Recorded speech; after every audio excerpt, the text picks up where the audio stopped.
I kind of want to... Baby, I've been sober, chasing new highs. Like, what's not clicking?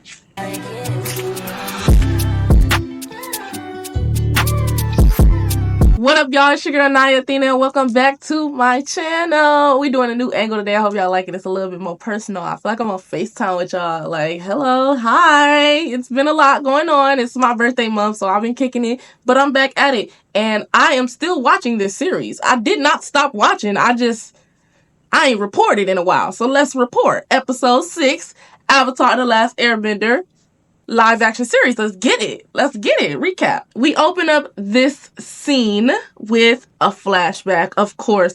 And throughout this episode, there's a lot of flashing back and flashing forward to the present. So when I say flashback, just know it's a flashback. When I say we in the present, just know we in the present. And hopefully it doesn't get too confusing for y'all. I'm going to try to use a lot of visuals too, so it don't get too confusing for y'all.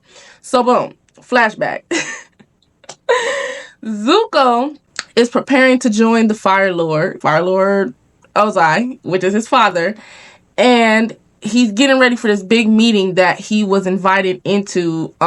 So basically this is like a time to prove himself that he can be the next Fire Lord, pretty much. Boom, that's all we get. Present. Flash forward to the present.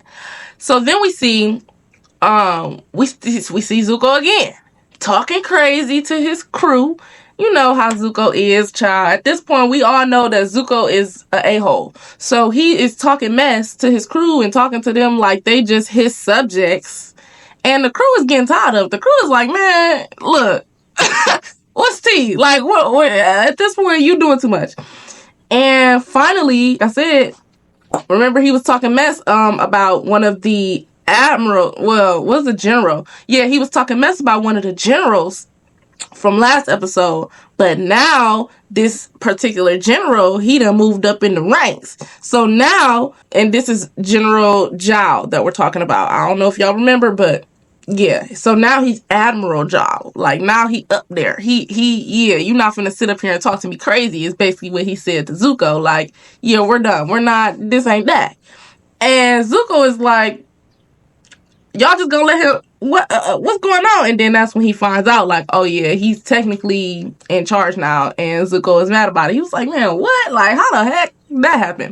So cool. So basically, Fire Lord Ozai is like pretty much giving Zuko another challenge inadvertently by taking him out of the charge of finding the Avatar. Crazy. So clearly, this whole episode is about to be about Zuko because we're getting a flashback and a flash forward, and it's Zuko. Okay, this is a very interesting character development that we experience through Zuko in this episode for pretty much like 85% of the episode. Now, actually, 90% of the episode. I'm tweaking. I'm talking about 85. So boom. So Zuko is pissed because he's like, dang, I'm not in charge no more.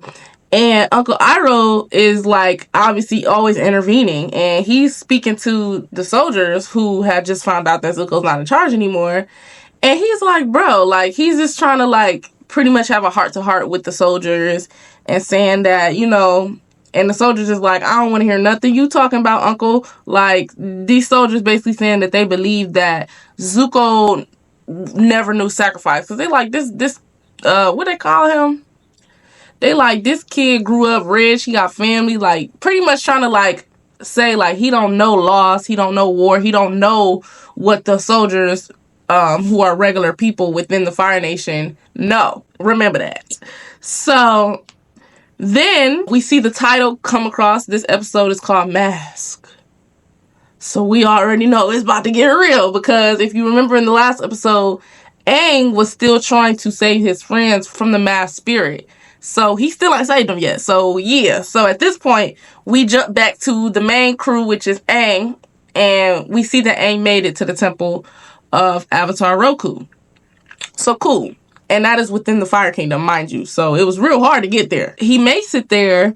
And now, mind y'all, let me give y'all a little background because I don't feel like this was explained enough in the actual episode. I don't think anybody who doesn't watch the show would even understand, like, what's going on.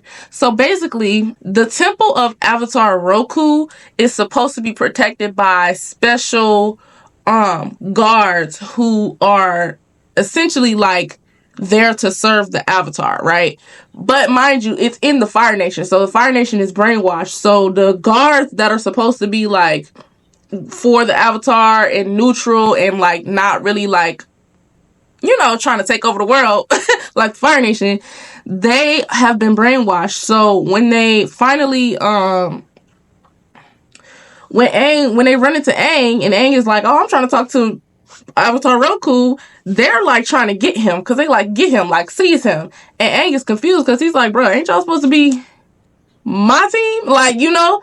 But like I said, they was brainwashed. So it was probably like 6 guards, except one particular guard who still was not brainwashed, who didn't fall for the Fire Nation's propaganda. So he basically helps Aang like do what he gotta do. Why do I keep saying that? And talk to Avatar Roku. It's such a tongue twister. And talk to Avatar Roku. Okay. Hopefully I don't twist that up again, because what the heck. So boom. Mind you, the special guard at one point, like, so he's like, I'll buy you time, like, while you go in there and meditate, talk to Avatar Roku. And while he's buying Aang time, he's literally like, okay, like, trying to reason with the other guards, like, y'all don't understand, like, why, y'all don't understand what y'all doing is wrong, like, this is not what we train for, this is not what we here for. And obviously they don't want to hear that, so he has to fight all these guards while Aang is having a whole full-blown conversation with Avatar Roku, like, okay. So when Aang finally gets in contact with the spirit of Roku, Roku is just, he already like, he trying to act all intimidating and stuff, and he ends up like being like, I'm just playing, like, it's just me, bro, like, you me, like, you know what I'm saying? So Roku is silly, you know, he trying to act intimidating, but it don't give that after he finally shows Aang, like, bro, it's just me.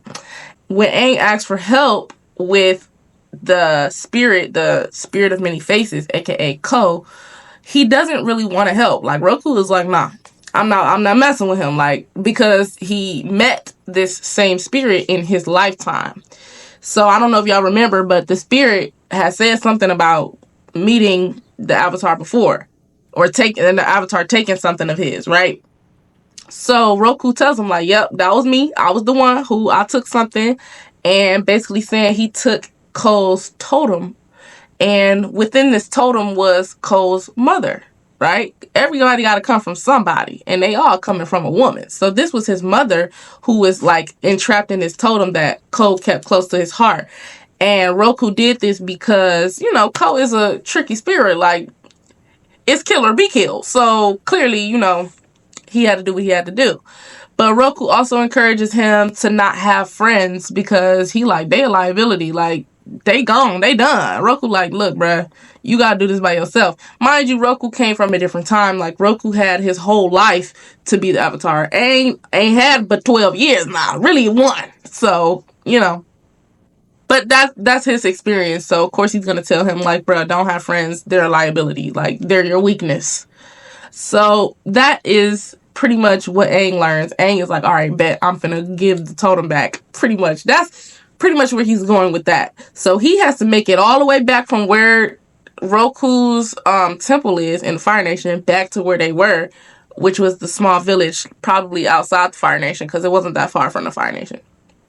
So, or the heart of the Fire Nation, I should say. So then we skip ahead to the next scene. Oh, actually, we don't skip ahead to the next scene yet. So then the guards, like, they clearly ain't got into the temple. So Aang like, all right, I'm cool now. Like, let me go ahead and exit this temple and see what's going on.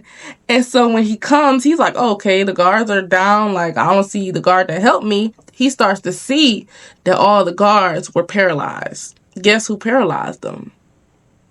June and her peculiar animal. Her very special animal that can paralyze people with their tongues. So, with its tongue.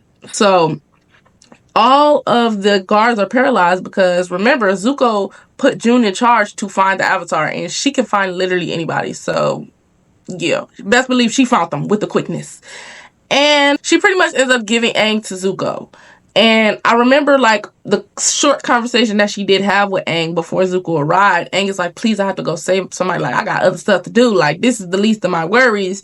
And she pretty much, like, reveals her mentality is that she doesn't really need saving. Like, you can't save the world. Like, save the world for what? I'm cool. Like, I'm good. She's basically saying, I'm just gonna watch everybody else destroy each other and I'll just be here to pick up the pieces. So that's her mentality, and that's why she ends up giving Aang to Zuko at the end of the day, because it's just like, girl, kill or be killed. Like I said, it's a cold world out here. You know what they're saying?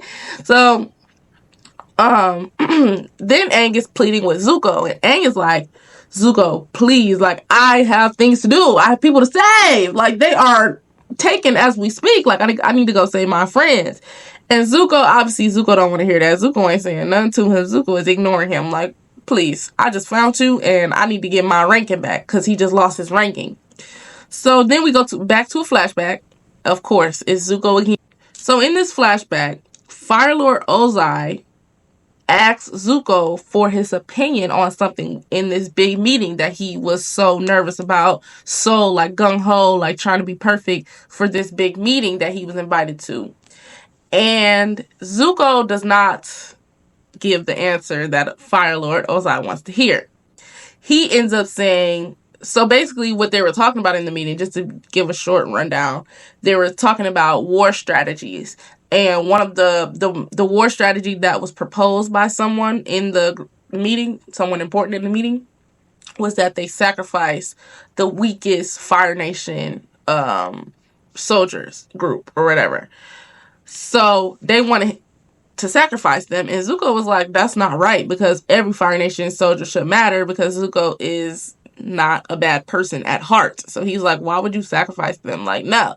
And he's like, that's stupid. But unfortunately, that's not what he was supposed to say. So that leads to Fire Lord pretty much saying, like, you need to be punished. Like, you are challenged to what is called an Agni Kai, which is pretty much a firefight, a firebending fight between two firebenders.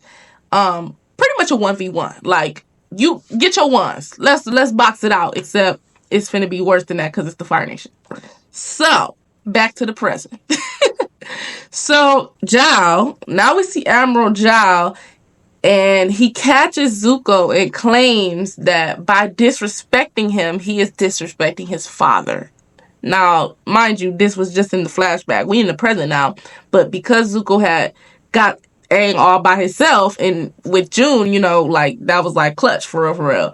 But he was no longer in charge. It was the Admiral in charge. So the Admiral was like, I'm gonna take it from here, sir. Yeah, like, this is my catch for real, because I'm in charge now. You can't do nothing about it, and you're disrespecting me and your father if you think you can do something about it. So then we're in a pickle again, because Zuko's like, dang, bro, like, I keep getting this close to the Avatar, but I can't never, like, follow through. Rightfully so. So he's forced to pretty much give Aang to the Admiral, and Aang is like, bruh. So he like, where you taking them? And he's pretty much saying, I'm taking them to this place, which I don't know I forget how it's pronounced. I can't even tell y'all, but it's basically an impenetrable jail made of like metal, and it's just like really hard to get out of there. So Zuko is like, all right, bet. So he started planning immediately, like, okay, this how we gonna penetrate the jail, and this what we gonna do. And Uncle Iroh is like, bro, it's impossible. Like, just give it up. Like, Iroh is done. He's like, no, like, you can't get him. Like, it's not going to happen. It's impenetrable. Like, it's literally called the impenetrable jail. So how are you going to penetrate the impenetrable? And Aang is just focused on not letting everybody down. Like, Aang is just like, bro, I got people to save. Like, y'all, it's a lot going on. Aang just trying to get back to his friends because he got what he need. He just need to get there. You know what I'm saying? So obviously the Admiral and everybody on the Admiral's like side, I guess, they start celebrating because they like, okay, we got the Avatar locked up, let's party, you know. And that's where it always happens. That's where they always be lacking. They always start lacking after they think they won. So in the dead of the night, while everybody is chilling, you know, Aang is locked up, we see this infamous blue mask demon is what it's called. That's literally what it's called. and he slips within the walls of the jail. He has 2 identical swords. They literally look like one sword, but they're 2. And it's a blue mask. Like, we don't know who it is. So, boom. He in the jail. Quick. Real swift. Like, you couldn't even tell he made. He was very quiet, giving very much ninja. Slips in, saves the Avatar. The Avatar's like, I don't know who this is, but I bet. They both attempt to escape this jail, but by the time somebody notices that Aang is gone, they're still not out the jail. So clearly they're like this close to getting caught, and they're still trying to get out. At this point, they're trying to get out together, and they actually end up getting out by the Herald Chin. And once they get out, it's like a huge wall though, so they're out, but they still got, everybody can see them and still can get them. Like, they're not away from where the Fire Nation is. So it's not like they're not fully out, pretty much. But it was getting a little, they had like arrows out and stuff. It was getting a little hot. It was getting a little hot on the in the kitchen. So once they're spotted on the wall, mind you, they're literally, Aang and this blue mask person is literally fighting together. Like, but you got one person with swords and you got one person that's airbender. You got one person that's the Avatar, pretty much. And as soon as it looks like they're not going to make it out, this person grabs Aang and pretty much like holds the knife up like, hey, if y'all get me, y'all ain't going to get him. Because what other choice does he have but to turn it against them? And mind you, he hasn't said a word to Aang. Like, he's just saving him. So Aang has to assume at this point, like, I don't know what's going on. Hopefully this dude don't really do what he doing. Hopefully he bluffing. But we don't know that. So he's backing up like, yeah, y'all got to let me get away with the Avatar, or else you ain't going to have no Avatar to get. And the Admiral is like, all right, y'all, let him go, let him go, let him go. Obviously they got an arrow pointed at him. So they end up knocking the dude, the mask dude, with the arrow, and it knocks him out. And Aang is like, like, I'm here. I could get away by myself, but this dude just went through all this to save me. Like, I kind of want to save him. And lo and behold, when he lifts up the mask to see who's under it, he sees Zuko. And he's like, Zuko, what's going on? So he's confused. Like, he probably was confused, but he probably was like, oh, Zuko just trying to get me for himself type. But he ends up still saving him. He drags him into like some low key like spot where they can hide out for a minute so that the Fire Nation won't find them. Because, and y'all gotta remember, if Zhao found out that was Zuko trying to get, that would be like in contempt of his father again, and it would be like rap, even probably worse than what it was the first time. So honestly, Aang saved Zuko the same way that Zuko saved Aang in that moment. So Zuko finally wakes up. While they're hiding, they begin to converse. Zuko and Aang are literally talking. And they're like, look, Aang is like, I'm just trying to lighten the mood. He apologizes for taking Zuko's notebook, because he did take his notebook at some point throughout their like chase. And it was a lot of information on the avatars and just a lot of stuff that really helped Aang. So Aang is like, honestly, you really helped me, because there's nothing on the avatar. Y'all eradicated everything. And so now it's like, you really helped me. You don't even know how much you helped me. And obviously Zuko, like, still being Zuko, he's like, I'm not stunting you. Like, no, like, the heck? Even though he just saved him. And it's crazy because he literally is the only one with that much info on the avatar, clearly, because he's been searching for the avatar for so long. And it's just kind of crazy how it ended up helping the avatar instead of hurting the avatar, which is what he intended for it to do. Zuko actually starts to warm up to Aang a little bit. You can see it, but it's like still like, keep your distance, because he still got a plan in mind. And honestly, they was having a full-blown conversation. I don't remember them talking that much in the original. That didn't come until like at least book 2, 3. Like probably beginning of book 3. I don't know. I don't remember all of that. But I guess they had a full conversation of them trying to talk. But Zuko was not trying to talk to Aang like that, clearly, because Zuko was still Zuko. Like, I don't understand. I don't know what they got going on. But they end up having a level with each other. And honestly, they had something in common, like, which was them both having the pressures of the world and like those high expectations. Zuko has high expectations from his father, and Aang has high expectations from literally everybody else. So it's just like they kind of like were like, oh, okay, we not that different. That was their first like we not that different sentiment towards each other. So Zuko is trying to like get Aang at this point because he's still like very resentful, very like I'm gonna bring you to my father, and Aang ends up having to knock him out because he's like, bro, I'm sorry, I ain't mean to do this, but you're not finna do that. Like that's not finna happen. I got stuff to do. So then we go to the flashback. At this point, Zuko is like getting ready to fight in the Agni Kai. He's like, I'm ready, bro. I'm finna fight the dude that I spoke up against who had the stupid plan. But lo and behold, he sees his father. And he's like, wait a minute, like, what? Why am I fighting you? Like, I wasn't disrespecting you. But his father was saying, no, like, you disrespect one of my generals, you disrespect me. And he literally begs his father and pleads with his father not to, like, when he realized, like, oh, I don't want to fight you. Like, no, please, I don't want to do this. But instead, his father says, nope, you gonna learn a lesson today. And his father, I didn't like how the fight looked. I honestly, it might have been more accurate, though. I don't know. But it literally showed the fight, and it showed them fighting or whatever. And Zuko was actually doing all right.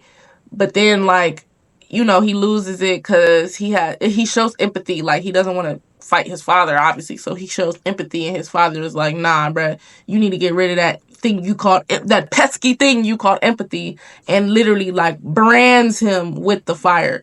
And I just don't remember happening like that. I thought it just happened within the fight, which, I mean, technically it did, but, like, he literally went out of his way to brand him, which is, like, crazy. But, I mean, either way, like, it's crazy, so I don't know, like, I guess. This is also when he literally says to Zuko, compassion is a sign of weakness.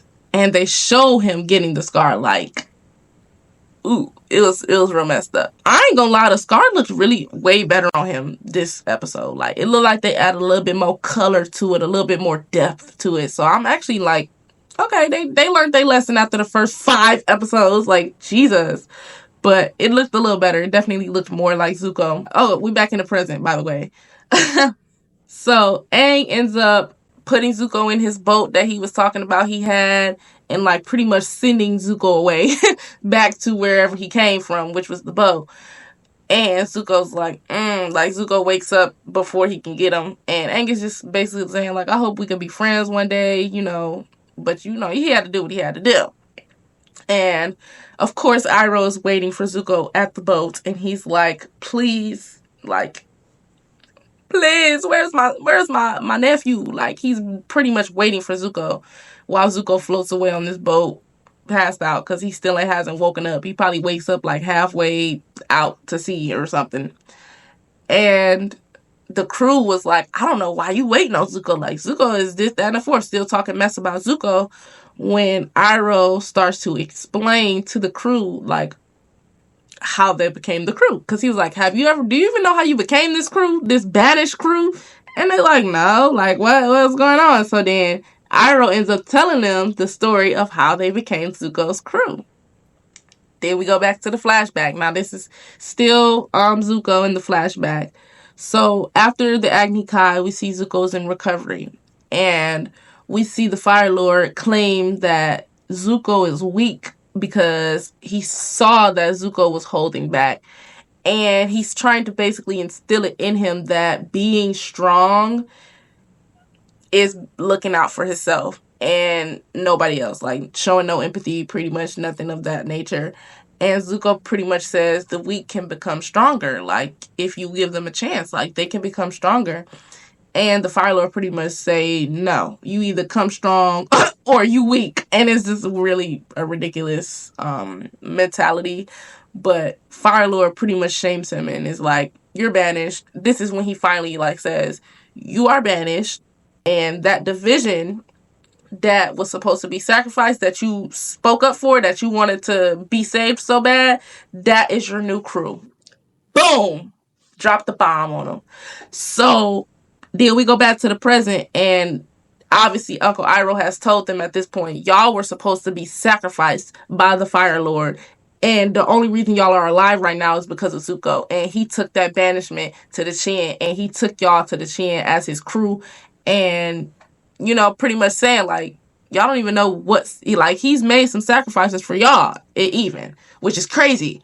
So Zuko arrives back to the big boat from his little boat, and Iroh is, like, lecturing Zuko, like, where were you? I was worried about you, you know, da da da. But luckily, when he gets back, the crew has found a new respect for him, and they start to understand a little bit, like, okay, maybe this kid does know sacrifice, and maybe I would be angry too, you know? So Zuko pretty much gains a new respect from the crew, and a lot more loyalty from the crew. So at this point, they locked in. Because everybody else is gonna sacrifice them. So everybody but Zuko. So they like, all right, nah, like Zuko cool for real. He just, you know, he been through some things. Rightfully so. And Zuko is honored for his sacrifice, finally. They literally honor him. Like, his whole crew honors him. It's very beautiful. And Iroh shed a tear, literally, like, because it's just like, wow, like, he really needed that. Like, Zuko really needed that. He wasn't feeling like nobody had his back, even though Iroh always got his back. But still, you know, sometimes you got to hear it from somebody else. And Aang finally made it back to his friends who were stuck in the spirit world still. And he ends up trading the totem to Ko for his friends. And they finally come back, even though they look tired and worn out, child. They looked a hot mess. They finally come back to him, and the entire town is safe again because Aang was finally able to ward off the spirits, because he finally he gave Ko back his mother.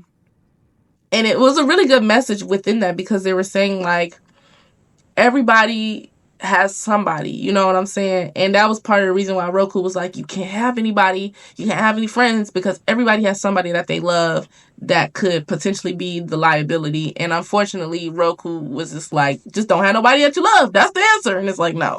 But okay, Roku. Like, if that's what you feel, okay, whatever.